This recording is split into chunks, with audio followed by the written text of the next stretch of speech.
शुभोदय बच्चों, आज की इस अवधि में हम पाठ 14 सुरश्याम नामक पद को क्या करेंगे, सुनेंगे। सुरश्याम यह पद सूरदास जी से रचित है।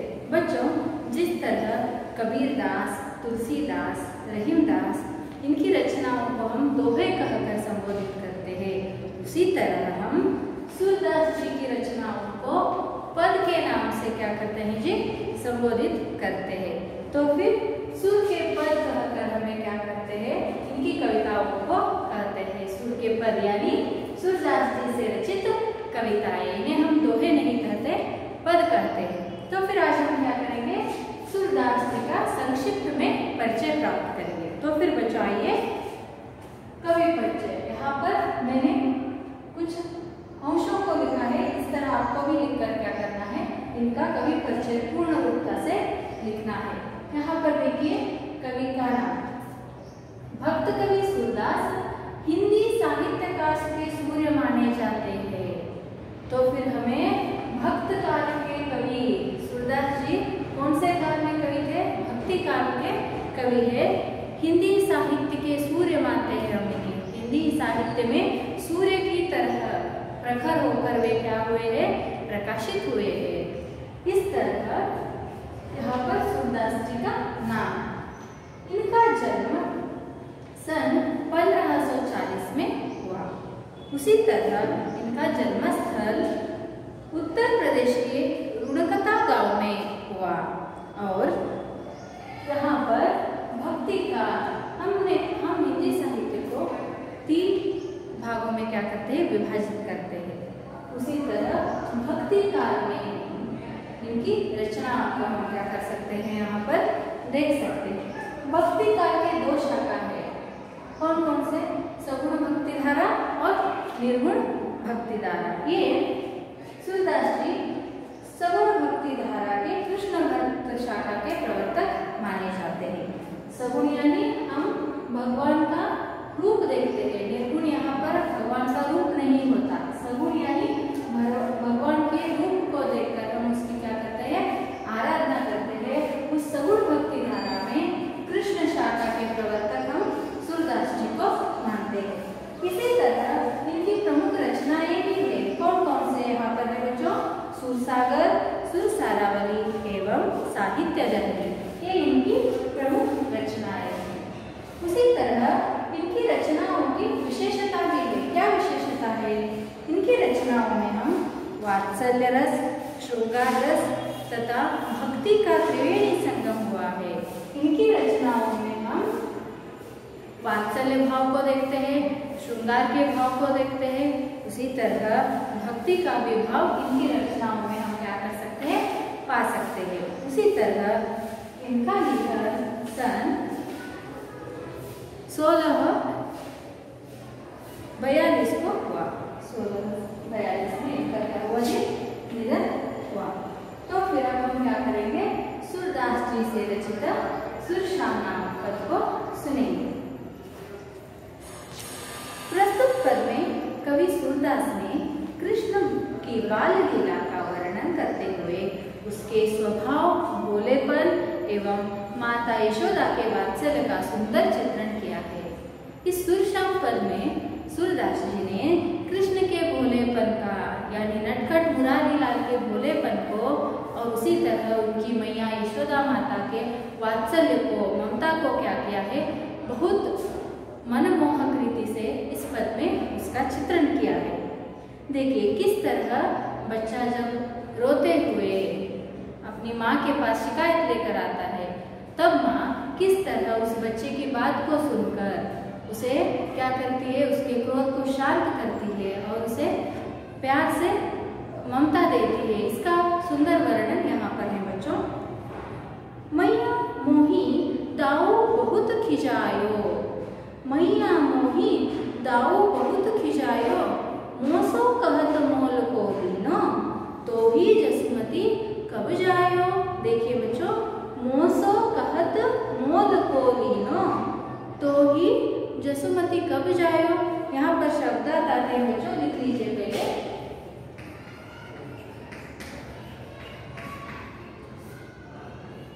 यहाँ पर मैया यानी माँ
खिजायो।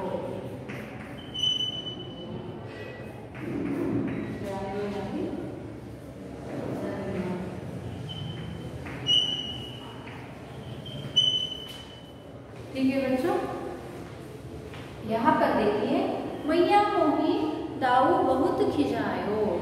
कृष्ण, गिरिधरी लाल, नंद मुकुंद, नटखट मुरारी अपने मैया को कह रहे हैं। क्या कहकर संबोधित करते हैं? माँ। माँ को मैया कहकर कृष्ण कह रहे हैं जी, माँ मोही दाऊ बहुत खिजायो।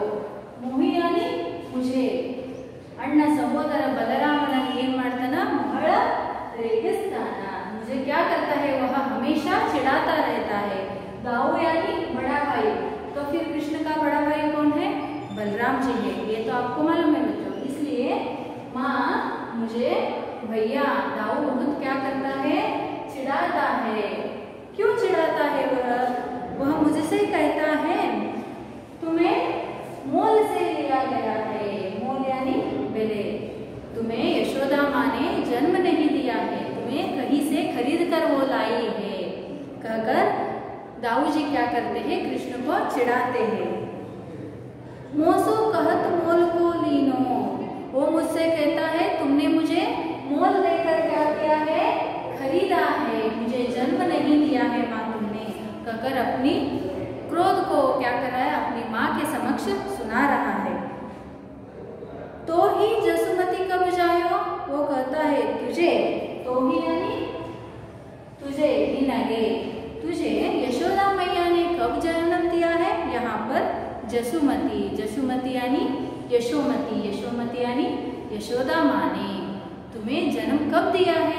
तुम्हें तो उसने मोल देकर खरीदा है कहकर क्या करता है? बलराम अपने भाई कृष्ण को चिढ़ा रहा है। इसलिए कृष्ण को बहुत गुस्सा आया है, इसलिए वह क्या कर रहा है? बलराम की शिकायत, अपने बड़े भाई की शिकायत को लेकर अपनी माँ तक आकर बोल रहा है। आगे कृष्ण इस प्रकार कहता है, देखिए, कहाँ कहो यही रीस के मारे। देखिए, कहाँ कहो यही रीस के मारे। रीस यानी यहाँ पर क्रोध, रीस यानी क्रोध यानी सिद्धू, मारे यानी सिद्धियारी। खेलन हो नहीं जाता, इसलिए मुझे वह क्या करता है? तुम्हारी माँ यशोदा माँ नहीं है, उसने तुम्हें मोल देकर खरीदा है। इसलिए मुझे क्या होती है? बहुत रीस होती है, मुझे बहुत क्रोध आता है। उसकी बातों को सुनकर मुझे बहुत क्रोध आती है, इसलिए मैं उसके साथ खेलने नहीं जाता माँ कहकर अपने माँ को शिकायत कर रहा है। कहाँ कहो इति रीस के मारे, इसी क्रोध के कारण मैं उसके साथ क्या नहीं करता?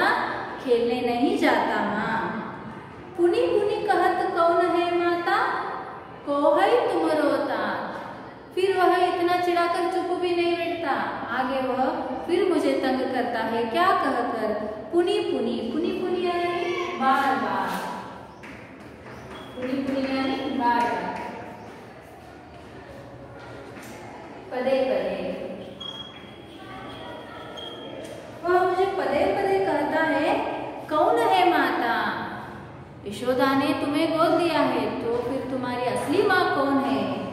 कौन है तुमरो तात, तुमरो यानी तुम्हारे, तुम्हारी माता कौन है? तुम्हारे पिता कौन है? यशोदा मैया तो तुम्हारी माता नहीं है कहकर पुनी पुनी ಪದೇ ಪದೇ ನನಗೆ ಮಾಡ್ತಾನ ಪ್ರಶ್ನೆಯನ್ನ ಕೇಳ್ತಾನ ಯಾರು बलराम भैया कहकर वह क्या करता है यशोदा माँ को कह रहा है। फिर देखिए गोरे नंद जशोदा गोरी, देखने में तो नंद जी क्या है यानी कृष्ण के पिताजी, नंद जी तो गोरे हैं, उनका रंग गोरा है और यशोदा माँ भी गोरी है। इसलिए तुम कत श्याम शरीर, तुम कत, कत यानी क्यों, कत यानी क्यों या ये, शरीर, शरीर यानी शरीर यानी देह। अगर नंद और यशोदा माँ तुम्हारे माता पिता हुए होते तो वे दोनों तो गोरे हैं, फिर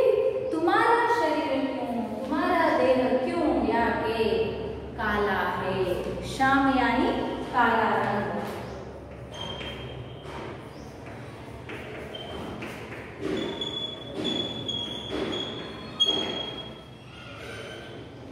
वह बलराम क्या कर रहा है? कृष्ण को छुड़ाकर पुनः पुनी पुनी से प्रश्न पूछता है। नंद जी भी गोरे हैं, उसी तरह यशोदा मैया भी गोरी है, तो फिर अगर तुम उनके ही पुत्र हो तो तुम्हारा शरीर क्यों काला है? तुम क्यों श्याम सुंदर कहलाते हो? कहकर पूछता है। इसकी बातों को सुनकर, इसकी यानी किनकी? बलराम जी की बातों को सुनकर चुटकी दई दई हंसत ग्वाल।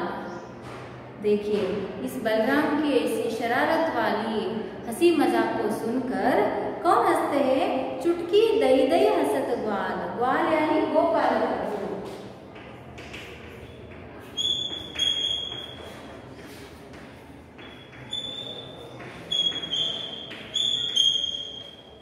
बलराम की इस हंसी मजाक जैसे बातों को सुनकर चुटकी बजा बजा कर, तालियां दे देकर ग्वाल क्या करते हैं जी? हंसते हैं। किस पर मजाक उड़ाते हैं? कृष्ण पर मजाक उड़ाते हैं। हंसत ग्वाल। ग्वाल क्या करते हैं? बलराम भैया की इस हंसी मजाक को सुनकर क्या करते हैं? हंसने लगते हैं। माँ, मुझे बहुत बुरा लगता है, कहकर कृष्ण कह रहे अपनी मैया को। सब सीखई देत बलवीर। देखिए बच्चों, यहाँ पर सीखे यानी सिखाना। सिखाना यानी कलिसुदु। सीखई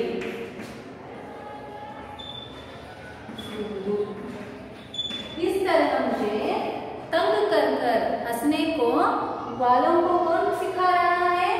बलराम भैया। बलबीर यानी बलराम भैया क्या कर रहे हैं? मेरे सभी मित्रों को मुझ पर हंसने के लिए प्रेरित कर रहे हैं।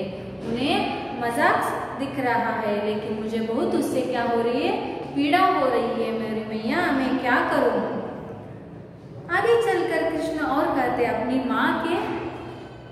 माँ को क्या करते हैं? दुख भरी कहानी सुनाते हैं और माँ पर गुस्सा भी करते हैं, यशोमती मैया पर। तू मोही को मारना सीखी। आगे चलकर कृष्ण कहते हैं, देखिए बहुत भोलेपन से कहते हैं, तू मोही को मारना सीखी। मोही यानी बच्चों मुझे। माँ, बलराम भैया इतना सारा मुझे तंग करता है, मुझे डांटता है, हंसी मजाक उड़ाता है, फिर भी तुम क्या नहीं करती? उस पर गुस्सा नहीं करती, तू मुझको ही मारती है। यशोदा मैया कृष्ण को क्यों मारती थी? क्योंकि वे क्या करते थे? दूसरों के घर में माखन चुरा कर खाते थे। तब वो जिस घर में वो माखन चुराते थे, वहाँ के लोग आकर यशोदा मैया को कृष्ण के बारे में शिकायत करते थे। उसी क्रोध के कारण यशोदा मैया आकर क्या करती थी? कृष्ण को मारती थी। क्यों माखन चुराने गए हो? इसलिए हम कृष्ण जी को माखन चोर भी कहकर बुलाते हैं बच्चों। इसलिए कृष्ण कहते हैं, तुम मुझे ही मारना सीखती हो, तुम्हें सिर्फ मुझे ही मारना आता है, तुमने मुझे ही मारना सीखा है। दाऊ ही कबहू ना खींचो। देखिए, दाऊ को तुमने कभी नहीं मारा। दाऊ पर खींचो यानी गुस्सा करना। दाऊ पर तुमने कभी भी गुस्सा नहीं किया, उसे तो तुम हमेशा प्यार करती हो और मुझे मारती हो। तुम भी मुझे प्यार नहीं करती और भैया भी मुझे क्या करता है? ऐसे प्रश्न पूछकर मेरी हंसी मजाक उड़ाता है, इसलिए मुझे गुस्सा भी आया है और मुझे दुख भी हुआ है। माँ कहकर अपनी माता के सामने क्या कर रहा है? अपनी पीड़ा को सुना रहा है। आगे चलकर देखिए, माँ यह सब शांत रीत से कृष्ण की शिकायतें, बलराम के प्रति कृष्ण की शिकायतों को सुन रही है। मोहन मुख को रीस समेत लखी। लखी यानी देख कर।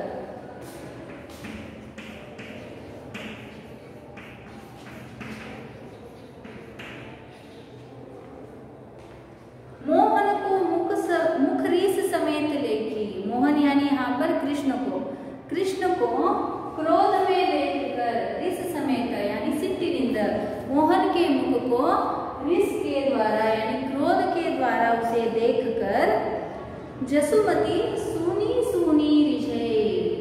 उसकी बातों को सुनी सुनी यानी सुनकर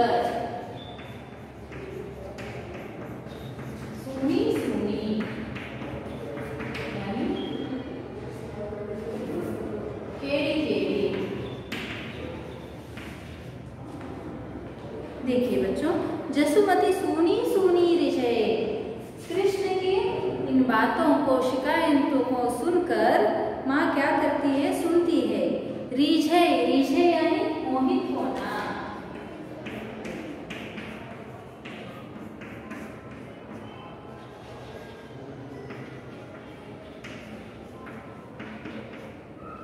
कृष्ण की ऐसी शिकायतों को सुनकर उसके रिस समेत मुख को देखकर माँ क्या हो जाती है, मोहित हो जाती है। जसोमती मैया मोहित होती है और अपने कृष्ण को कहती है, सुनहु कान्हा बलभद्र चबाई। सुनहु यानी सुनो, सुनहु यानी सुनो।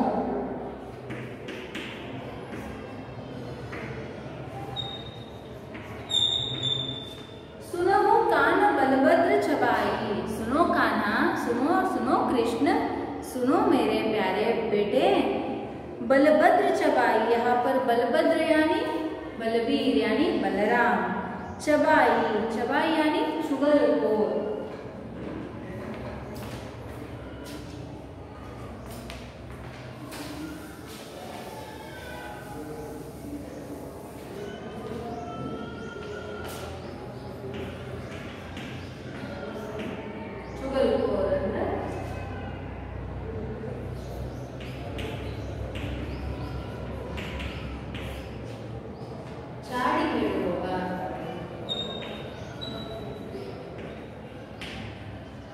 उसी तरह धूत,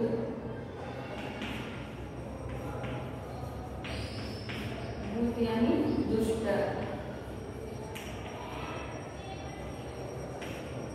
उसी तरह सौम्य यानी कसम, शपथ। पुत्र यानी पुत्र। यशोदा मैया अपने कृष्ण के रिस मुख को देखकर, उसकी बातों को सुन सुनकर क्या होती है, मोहित हो जाती है, रिझती है और कहती है, सुनहु कान बलभद्र चबाई। सुनो कन्हैया, सुनो कृष्ण। बलभद्र यानी बलराम जन्म से ही क्या है, चुगलखोर है। चाड़ी रहता ना, चुगलखोर है, वह तो झूठा है। जनमत ही को धूत, जनमत यानी जन्म से ही, वह क्या है, धूत। धूत यानी दुष्ट है। ಹುಟ್ಟಿನಿಂದನೂ ಆತ ಏನ್ ಮಾಡ್ತಾನ, ಚಾಡಿ ಚುಸ್ತಾನ, ಆತ ದುಷ್ಟದಾನ. ಅವನ ಮಾತಿನ ಕಡೆ ನೀನೇನ್ ಮಾಡಬೇಡ, ಗಮನ ಕೊಡಬೇಡ ಕೃಷ್ಣ. ಅವನ ಮಾತನ್ನ ನೀನು ಕೇಳಿ ನಿನ್ನ ಮನಸ್ಸಿಗೆ ಏನ್ ಮಾಡ್ಕೋಬೇಡ, ಬೇಜಾರು ಮಾಡ್ಕೋಬೇಡ ಅಂತ ಹೇಳಿ ತಾಯಿ ಏನ್ ಮಾಡಕತ್ತಾಳ್ರಿ, ಕೃಷ್ಣನಿಗೆ ಸಮಾಧಾನ ಮಾಡಕತ್ತಾಳು. ಸುನಹು ಕಾನ ಬಲಭದ್ರ ಚವಾಯಿ जनमत ही को धूत। बलराम तो जन्म से ही दुष्ट है, चुगलखोर है, उसकी बातों को तुम मत सुनो।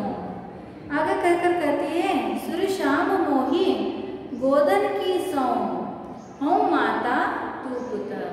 देखो कृष्ण, तुम गुस्सा मत करो, नाराज मत हो। मैं गोदन की कसम खाती हूँ, यानी गोधन यानी यहाँ पर गाय, ग्वाले गाय को देवता के रूप में क्या करते थे, पूजा करते थे। उसीलिए वह कहती है, यहाँ पर चित्र में भी दिया गया बच्चों, गोदन की कसम खाकर कहती हूँ, मैं गाय मैया की कसम खाकर कहती हूँ, मैं ही तुम्हारी माता हूँ। हूँ माता, मैं ही तुम्हारी माता, तू पुत्र, तुम ही मेरे पुत्र हो और मैं ही तुम्हारी माता हूँ। बलराम की बातों की ओर तुम क्या मत दो, ध्यान मत दो, क्योंकि वो तो जन्म से ही दुष्ट है, जन्म से ही वो चुगलखोर है। इसलिए उसकी बातों पर ध्यान मत देना। मैं गोधन की कसम खाकर यानी शपथ लेकर कहती हूँ, मैं ही तुम्हारी असली मैया हूँ और तुम ही मेरे प्यारे प्यारे पुत्र हो कहकर कृष्ण के क्रोध को माँ क्या कर रही है, अपनी ममता से, वात्सल्य भाव से कृष्ण की क्रोध को इस पद के द्वारा शांत करती है। तो फिर बच्चों, सुरश्याम जी इस पद में कृष्ण के क्रोध को किस तरह माता यशोदा भले सुनती है, उसी तरह उसके क्रोध मुख को देखकर, उसके नाराज मुख को देखकर खुश मन मन में ही खुश होकर किस तरह उसके विचारों को परिवर्तित करती है, उसके क्रोध को शांत करती है, इसका मार्मिक विवरण इस पद के द्वारा हमें मिलता है। आगे चलकर आप इस कविता से, इस पद से आप क्या सीखे बच्चों?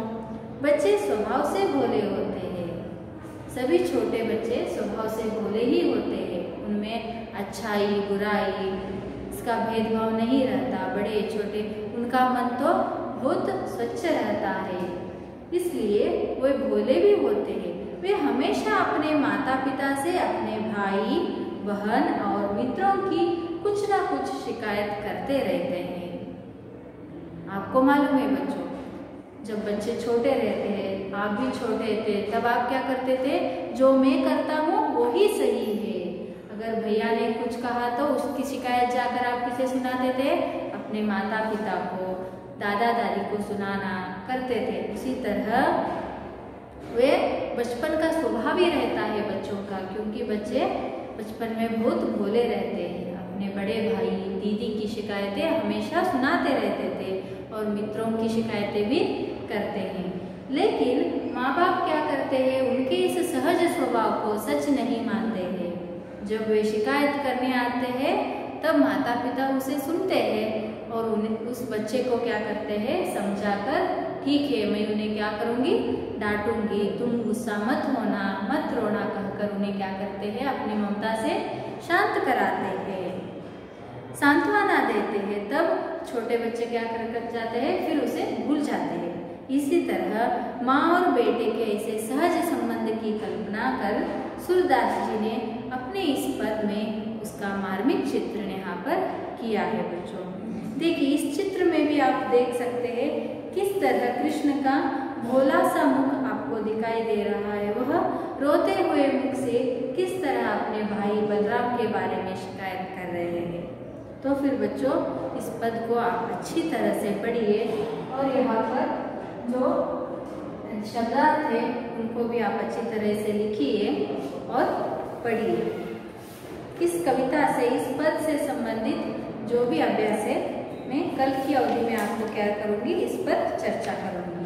तो फिर बच्चों धन्यवाद।